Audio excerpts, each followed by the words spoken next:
अस्सलाम वालेकुम नाजरीन, मैं Asad Abbas Bhatt advocate high court हाजिर खिदमत हूँ कुछ नई कानूनी, आइनी और सियासी खबरों के साथ जो शायद आपके इल्म के अंदर इजाफा कर सकती हैं।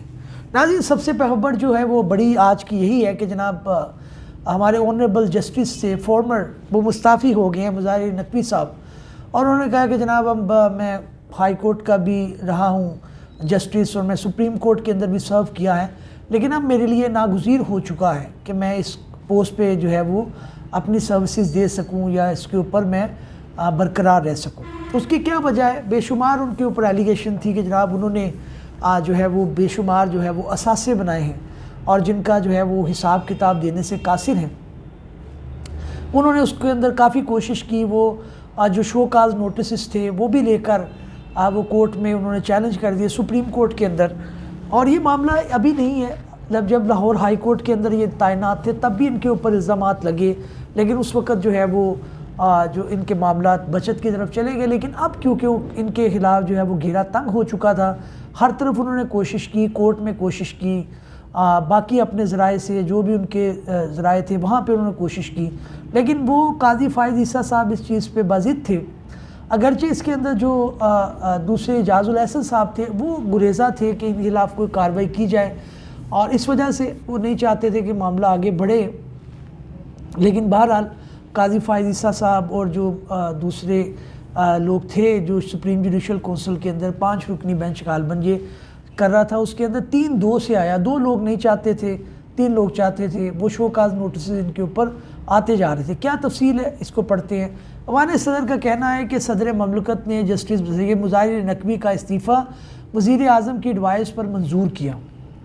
सदर ममलकत ने जस्टिस सैयद मुज़ाहिर अली नकवी का इस्तीफ़ा आइन के आर्टिकल 179 के तहत मंजूर किया।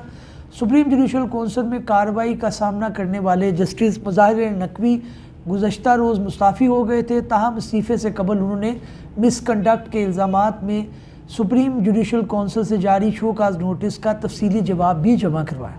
वो अपने मौक़े पर कायम हैं, वो कंटेस्ट भी कर रहे हैं।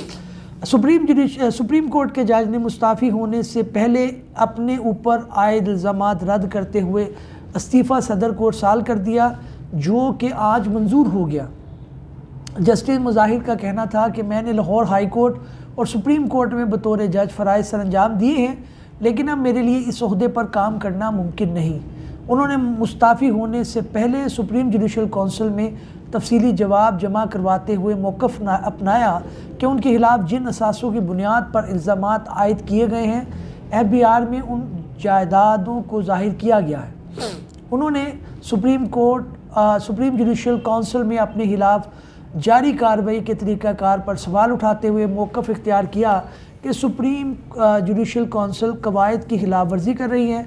वाज़ेह रहे कि सुप्रीम कोर्ट ने जस्टिस मुज़ाहिर नकवी के खिलाफ सुप्रीम जुडिशल कौंसिल में रेफरेंस ज़ेर समात है, जिसमें उन पर असासों से मुतल्लिक़ इल्ज़ामात हैं, जबकि उनकी एक मुबैना ऑडियो भी सामने आ चुकी है। कोर्ट के अंदर भी कार्रवाई हुई है, उसके मुतल्लिक़ भी खबर है। वो ये है कि सुप्रीम कोर्ट और पाकिस्तान ने मुस्ताफ़ी जज जस्टिस मुज़ाहिर नकवी के खिलाफ शिकायत के मामले पर सुप्रीम जुडिशल कौंसिल का ओपन इजलास शुरू हो गया। ज़राए ने बताया कि चीफ जस्टिस काजी फ़ाइज़ ईसा की सरबराही में होने वाले सुप्रीम जुडिशल कौंसिल के ओपन इजलास में जस्टिस सरदार तारिक शरीक हुए हैं, जबकि जस्टिस इजाज़ुल हसन इजलास में शरीक ना हुए। कौंसिल इजलास में chief justice Lahore high court justice अमीर भट्टी और justice Balochistan high court Naeem Akhtar Afghan भी शामिल हैं। अटॉर्नी जनरल मंसूर अब उस्मान अवान कौंसिल की कार्रवाई प्रोसिक्यूट कर रहे थे। अटॉर्नी जनरल रोस्टम पर गए चीफ जस्टिस पाकिस्तान काजी फ़ाइज़ ईसा ने उनसे सवाल किया कि आपको इस्तीफ़ा मौसूल हुआ।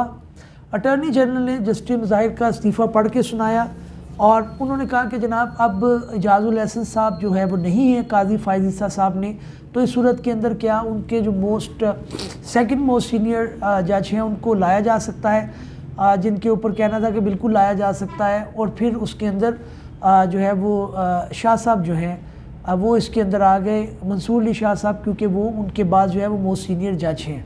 तो अब ये मामला ज़ाहिर है اس کے اندر چلے گا. آج 4 بجے 3 بجے کے بعد پھر کارروائی ہونی تھی, اس کے بارے میں بھی آپ کو اپڈیٹ کریں گے. لیکن اس دوران میں بلے کے بارے میں بات کرنا چاہوں گا. پی ٹی آئی کے لیے جو ہے اچھا دن رہا ہے. بلے کا نشان جو ہے وہ ان کو پشاور ہائی کورٹ سے مل چکا ہے, ان کے حق میں فیصلہ آ گیا ہے. لیکن مزیداری کی بات یہ ہے کہ الیکشن کمیشن نے پشاور ہائی کورٹ کے فیصلے کے خلاف سپریم کورٹ کے اندر اپیل دائر کر دی ہے, یعنی وہ آخری حد تک لڑنے جا رہے ہیں. لیکن دوسری طرف یہ بھی ایک آتی ہے بات کہ جناب بلے کا نشان ہی تو ہے, کیا فرق پڑتا تھا. لیکن الیکشن کمیشن آف پاکستان اس معاملے کے اندر وہ ایک تہیہ کی ہوئے نظر آتی ہے کہ جناب ان کو بلے کا نشان نہیں ملنا چاہیے, کیونکہ انہوں نے قانون کی اور یہ رولز کی خلاف ورزی کی ہے. تفسیر پڑھ لیتے ہیں. الیکشن کمیشن نے اپنی اپیل میں پشاور ہائی کورٹ کا فیصلہ کالعدم قرار دینے کی استدعا کی. الیکشن کمیشن کی درخواست میں کہا گیا ہے کہ پی ٹی آئی نے انٹرا پارٹی انتخابات الیکشن ایکٹ کے مطابق نہیں کرائے. واضح رہے کہ پشاور ہائی کورٹ نے گزشتہ روز پی ٹی آئی کو بلے کا نشان واپس دینے کا فیصلہ دیا تھا. دوسری جانب ناظرین جو ہے وہ بلے کا نشان نہ دینے پر پی ٹی آئی نے الیکشن کمیشن کے خلاف توہین عدالت کی درخواست دائر کر دی ہے پشاور ہائی کورٹ کے سامنے, کیونکہ کہا یہ گیا تھا کہ جناب آپ اس کو اپنی ویب سائٹ پہ لگائیں کہ ان کا بلے کا نشان ہے. درخواست میں موقف اپنایا گیا کہ عدالتی حکم کے باوجود الیکشن کمیشن نے پی ٹی آئی کا سرٹیفکیٹ ویب سائٹ پر جاری نہیں کیا. الیکشن کمیشن کا یہ اقدام توہین عدالت کے زمرے میں آتا ہے. اس حوالے سے پی ٹی آئی نے اپنی درخواست میں کارروائی کی استدعا کی. توہین عدالت کی درخواست میں چیف الیکشن کمشنر, سیکرٹری اور اراکین الیکشن کمیشن کو فریق بنا دیا گیا. واضح رہے کہ گزشتہ روز پشاور ہائی کورٹ نے P T I intra party election انتخابات انتخابی نشان سے متعلق کیس کا فیصلہ سناتے ہوئے الیکشن کمیشن کو 22 دسمبر کے فیصلے کو کالعدم قرار دیتے ہوئے تحریک انصاف کا انتخابی نشان بلہ بحال کر دیا تھا. اب یہ انہوں نے اپنی ویب سائٹ کے اوپر سرٹیفکیٹ لگانا تھا, وہ نہیں دیا. لیکن اگر یہاں پہ الیکشن کمیشن کو سٹے مل جاتا ہے سپریم کورٹ کے اندر, تو ظاہر ہے پھر توہین عدالت کے نیچے جو کارروائی ہے وہ انفرکچوس بھی ہو سکتی ہے, وہ اس کو سینیڈائڈ ارجن بھی کیا جا سکتا ہے کہ جب تک سپریم کورٹ سے فیصلہ نہ ہو. لیکن بہرحال دیکھتے ہیں اب یہ معاملہ کس طرف جاتا ہے. اگلی سیاسی خبر یہ ہے کہ جناب دانیال عزیز کا نون لیگ کے مقابلے میں الیکشن لڑنے کا اعلان. ان کا جو جھگڑا چلتا رہا, احسن اقبال صاحب کے میرے خالد صاحب زادے ہیں یا ان کے ریلیٹیو ہیں, ان کو ان کے حلقے سے جو ہے وہ پارٹی مل گئی ہے, ٹکٹ مل گیا ہے, اور اس لیے دانیال عزیز صاحب اس کے اندر نالا بھی رہے, یہ خبریں گردش بھی کرتی رہی. لیکن انہوں نے سافٹ کارنر لیتے ہوئے انہوں نے کہا کہ جناب ہوا یہ ہے کہ میں بیمار تھا, میں ہاسپٹل میں تھا, میں پارٹی کے لیے ٹکٹ اپلائی نہیں کر سکا. لیکن بہرحال دوسری طرف جناب گجرات کے اندر بھی قومی اسمبلی کے حلقے این اے 64 سے مسلم لیگ نون کے کاف لیگ کے رہنما چودھری سالک سے سیٹ ایڈجسٹمنٹ ہو گئی ہے. ان کی پہلے بھی میاں نواز شریف صاحب ان کے گھر گئے تھے اور اس کے اندر انہوں نے بات چیت بھی کی چودھری شجاعت صاحب سے, اور اندیہ یہی دیا کہ جناب ہم بچوں کو اکوموڈیٹ کریں گے, اپنے بچوں کو, اپنے ہی بچے ہیں, کوئی مسئلہ نہیں ہے, ایک دوسرے کے بچوں کو ہی اکوموڈیٹ کر رہے ہیں, سیٹ ایڈجسٹمنٹ ہو رہی ہے. کاش پاکستان کے اندر کوئی غریب کے بچے کا بھی سوچے, اس کے کیا حالات ہیں اس کے بارے میں بھی کوئی پوچھے. لیکن بہرحال یہ سیٹ ایڈجسٹمنٹ چل رہی ہے. اچھا جناب اگلی خبر یہ ہے کہ جناب chief justice Peshawar high court سے متعلق بیان پر قائم ہوں ایمل ولی خان. ایمل ولی خان صاحب نے آج جو ہے وہ پشاور ہائی کورٹ کے متعلق کوئی توہین امیز کلمات کہے تھے, اپنی تقریر بھی کی تھی, اس کے اندر ان کو نوٹس بھی آ گیا. انہوں نے کہا جی میں پیش ہو کے اپنی وضاحت دوں گا, لیکن میں اپنے جو بات پہ قائم ہوں. دوسری طرف لاہور ہائی کورٹ کے اندر نااہلی کی مدت 5 سال کرنے کے قانون کے سیکشن 332 کو چیلنج کر دیا گیا ہے. الیکشن کمیشن ایکٹ کے اندر 232 سیکشن ڈال کر 5 سال مدت کی گئی تھی, اور اس کو چیلنج کر دیا گیا ہے. جو لائر ہیں شبیر اسماعیل, ان کا یہ کہنا ہے کہ جناب یہ جو ترمیم ہے یہ قانون کے اندر نہیں ہو سکتی تھی, یہ آئین کے اندر ہونی چاہیے تھی, تبھی یہ تبدیلی لائی جا سکتی ہے. اب اس کے اندر نوٹس چلیں گے, پارٹی آئے گی, بات چیت چلے گی. اچھا جی, اسلام آباد ہائی کورٹ نے بانی پی ٹی آئی کے خلاف سائفر کیس کے ٹرائل پر حکم امتناع ختم کر دیا, کیونکہ اس کے اندر جو پروسیکیوٹر تھے اور جو ایڈوکیٹ جنرل تھے انہوں نے تسلیم کر لیا کہ 14 کے بعد جو ہے وہ 14 دسمبر کے آرڈر کے بعد کارروائی کالعدم قرار دیجیے.